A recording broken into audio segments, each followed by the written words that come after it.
নমস্কার বন্ধুরা, আজকে পড়ছি অন্নদাশঙ্কর রায়ের পথে প্রবাসী প্রবন্ধটির তৃতীয় অংশ। কিন্তু এতটা নিস্তব্ধতা কি স্বাভাবিক না সুন্দর? সুর করে দই নেবে গো, মিষ্টি দই। হাঁকতে হাঁকতে চুড়ি বাজিয়ে যাওয়া সুন্দর, না পিঠে বিজ্ঞাপন এঁটে বোবার মতো পায়চারি করা সুন্দর? এদেশের নিরক্ষরতা নেই বলে এদের কানের ক্লেশ কমেছে, কিন্তু চোখের জ্বালা। বিজ্ঞাপনওয়ালারা যেন পণ করে বসেছে, মানুষের চোখে আঙুল গুজে বোঝাবে যে বিধাতা মানুষকে চোখ দিয়েছেন দোকানদারের ঢাকপেটা চোখ পেতে শুনতে। লন্ডনের পথে পথে রথযাত্রার ভিড়, কিন্তু ভিড়ের মধ্যেও শৃঙ্খলা আছে। পুলিশের বন্দোবস্ত অতুলনীয়, কিন্তু কথা হচ্ছে পুলিশের নয়, জনতার। শৃঙ্খলা মেনে চলা যেন এদের দ্বিতীয় প্রকৃতি। রাস্তায় কিছু একটা ঘটেছে, কৌতূহলীরা দাঁড়িয়ে দেখছে, লাইনের পেছনে লাইন। যে লোকটা সকলের শেষে এসে পৌঁছালো, সে লোকটা মাত্র দুটো কনুইয়ের জোরে সকলের সামনে গিয়ে দাঁড়াচ্ছে না। যে আগে এসেছে সে আগে, যে পরে এসেছে সে তার পিছনে কিংবা পাশে। রেলের টিকিট করতে হবে, ঠেলাঠেলি, ধস্তাধস্তি, ইতর ভাষায় গালাগালি, কোনোটাই কোনো কাজে লাগবে না। যে আগে আসবে সে আগে দাঁড়াবে, তার পিছনে তার পরের। ড্রিলের ভাষায় যাকে ফাইল বলে কিংবা চলতি ভাষায় যাকে কিউ বলে, তেমনি করে সকলে দাঁড়ালে পরে একজনের পর একজন টিকিট নেবে। সিঁড়ি দিয়ে একে একে ট্রেনের কাছে যাবে। ট্রেনের থেকে যাদের নামবার কথা তারা নামলে পরে ট্রেনে যাদের উঠবার কথা তারা উঠবে, এবং জায়গা থাকে তো আগে মেয়েরা বসবে, না থাকে তো যারা আগে থেকে বসে আসছে তারা উঠে মেয়েদের জায়গা দিয়ে নিজেরা দাঁড়াবে। এটুকু করতে আমাদের দেশে হাত, পা, মুখ, কান সবকটা অঙ্গের কসরত হয়ে যায়, বিশেষ করে কানের। এদেশের কিন্তু কিছু সমস্ত নিঃশব্দে সারা হয়। ট্রেনে চড়ে হনুমানজির ভজন কিংবা পটলার মার পুরাবৃত্ত শুনে বধির হতে হয় না, কিন্তু এদের এই নিঃশব্দ প্রকৃতি আমার নিছক ভালো লাগেনি।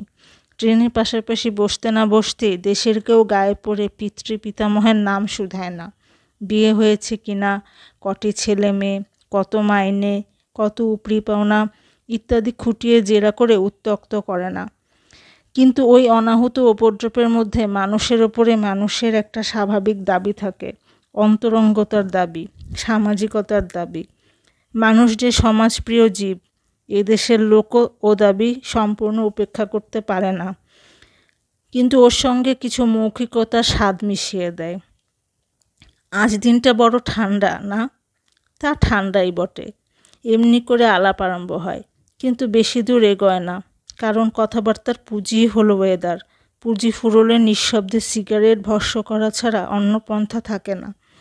এরা বাচাল নয় বটে, কিন্তু বাকপটুও নয়। কথোপকথনের আর্ট এদের অজানা। বলেছি লন্ডন শহরে নতুন কিছু দেখবার নেই, আয়তন, সমৃদ্ধি ও সজ্জা ব্যতীত। তবু মোটা গোছের গোটা কয়েক প্রভেদ স্থূল দৃষ্টি এড়ায় না। এই যেমন মাটির নিচের টিউন বা ইলেকট্রিক রেল রাস্তা, যেন পাতালপুরীর রাজপথ। যাত্রীরা নিচে নামছে, মিনিটে মিনিটে ট্রেন পাচ্ছে, মাইলের পর মাইল যাচ্ছে, ট্রেন থেকে মাটির ওপরে উঠে আপিস আদালত করছে। মাটির নিচে রেল, মাটির ওপরে ট্রাম, বাস, ট্যাক্সি, কিংবা যেমন কলে পয়সা ফেললে সিগারেট, চকলেট, সর্দি কাশির ট্যাবলেট থেকে আরম্ভ করে রেলের টিকিট, ডাকঘরের স্ট্যাম্প, স্নানের জল, উনুনের আগুন পর্যন্ত আপনা আপনি হাজির হয়, যেন দেবতাদের বাহন, স্মরণমাত্র উপস্থিত।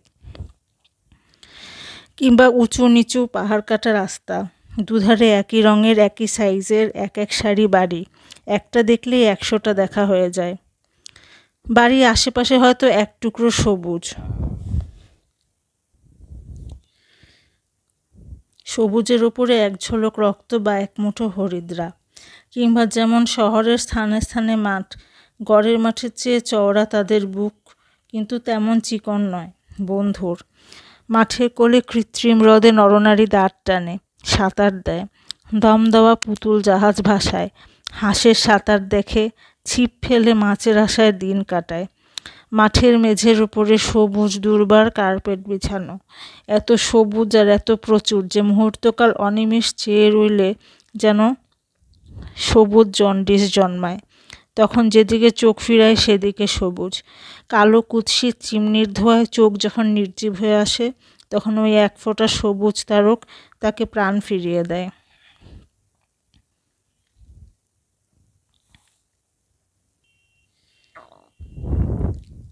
লন্ডনের উপবনগুলি নানা জাতের গাছপালায় গহন।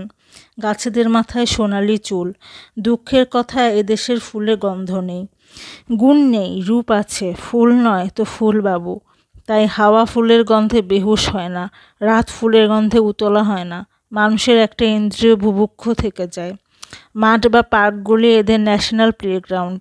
সেখানে ছোট ছেলেরা গাছে ওঠে, ছোট মেয়েরা বল নাচায়, কিশোরেরা ঘুড়ি ওড়ায়, কিশোরীরা বাজি রেখে দৌড়ায়, যুবক যুবতীরা টেনিস খেলে, বৃদ্ধেরা বসে বসে ঝিমায়, বৃদ্ধারা কুকুরের শিকল হাতে ঠুকঠুক করে হাঁটে। সেখানে খোকাবাবুরা খুকুমণিরা ঠেলা গাড়িতে চড়ে দিগ্বিজয়ে বাহির হন। মায়েরা ঠেলতে ঠেলতে চলেন ও চেনা মুখ দেখলে ফিক করে হেসে দুটো কথা কয়ে নেন।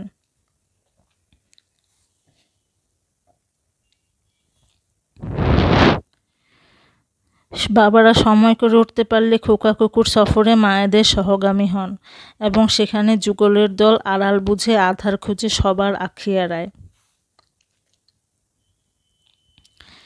মাঠ বা পার্কগুলিতে যতক্ষণ থাকা যায় ততক্ষণ বুঝতেই পারা যায় না যে লন্ডনের ভিতরে আছি। জনসমুদ্রের মাঝখানে এগুলি এক একটি দ্বীপ। দ্বীপের চারধারে ঢেউয়ের ওপরে ঢেউ ভেঙে পড়ছে, সেখানে অনন্ত কলরোল। কিন্তু দ্বীপের কেন্দ্রস্থলে তার প্রতিধ্বনি পৌঁছয় না। তার দুঃস্বপ্ন মিলিয়ে আসে।